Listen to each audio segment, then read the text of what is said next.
Et si on parlait un peu de handicap? Le handicap peut être présent dès la naissance, mais il peut aussi survenir au cours de la vie, suite à un accident ou une maladie. Savez-vous qu'une personne sur deux y sera confrontée au cours de sa vie?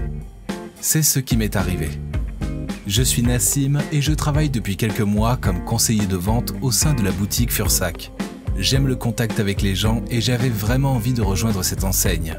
Mais je souffre d'une déficience motrice de la jambe gauche depuis un accident de voiture et je n'osais pas aborder ce sujet lors du recrutement. Pourtant, mon handicap n'a pas du tout été un obstacle à mon embauche. J'ai été soutenu par la direction qui a mis en place des temps de pause réguliers, un siège sur lequel je peux me reposer ainsi que la limitation du port de charge.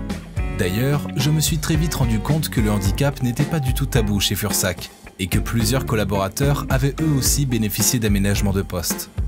Jade, qui est responsable de boutique, manage une équipe de 3 personnes et aime prendre soin de son équipe autant que de ses clients. Elle souffre d'un diabète de type 1 et a donc besoin de piqûres d'insuline quotidiennes. Pour cela, la société a mis à sa disposition un frigo pour conserver son traitement et a aménagé des pauses pour la prise de son médicament. Elle a demandé à ce que son équipe soit informée de sa pathologie chronique et un atelier de sensibilisation a été mis en place pour qu'il puisse réagir en cas de besoin. Clémence est conseillère de vente chez Fursac depuis 27 ans et se bat depuis quelque temps contre un cancer du sein. Actuellement en rémission, elle a des difficultés de concentration, des pics de fatigue et une perte de mobilité du bras droit. Son poste a été repensé et adapté à son handicap avec une limitation du port de charge, des pauses régulières et un aménagement de planning.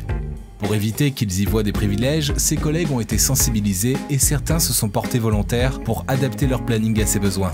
Marc est visuel merchandiser. Passionné par son métier, il adore mettre en scène les vitrines et boutiques de marque. Personne ne le remarque vraiment, mais il porte des appareils auditifs que la société lui a financés. Le siège lui a proposé de sensibiliser tous les collaborateurs aux troubles auditifs dans un souci d'inclusion, ce qu'il a beaucoup apprécié et qui l'a vraiment aidé.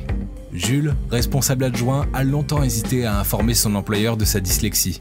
Quand on a un poste à responsabilité, l'orthographe est primordiale et je crois qu'il avait un peu honte. Pourtant, ils ont su l'accompagner et ils ont mis des outils à sa disposition pour compenser son handicap. Un logiciel d'aide à l'écriture a été installé sur son ordinateur et ses collaborateurs ont été sensibilisés au sujet. Comme dans le cas de Jules, 80% des handicaps sont invisibles et il est encore plus difficile d'en faire prendre conscience à son entourage. Donc si vous aussi, vous pensez que votre vie au travail peut être facilitée par des aménagements, faites comme moi et tournez-vous vers le service RH qui est à votre écoute en toute confidentialité. Vous pourrez faire une demande de RQTH, la reconnaissance de la qualité de travailleur handicapé, qui permettra de mettre en place les aménagements nécessaires à votre bien-être chez Fursac.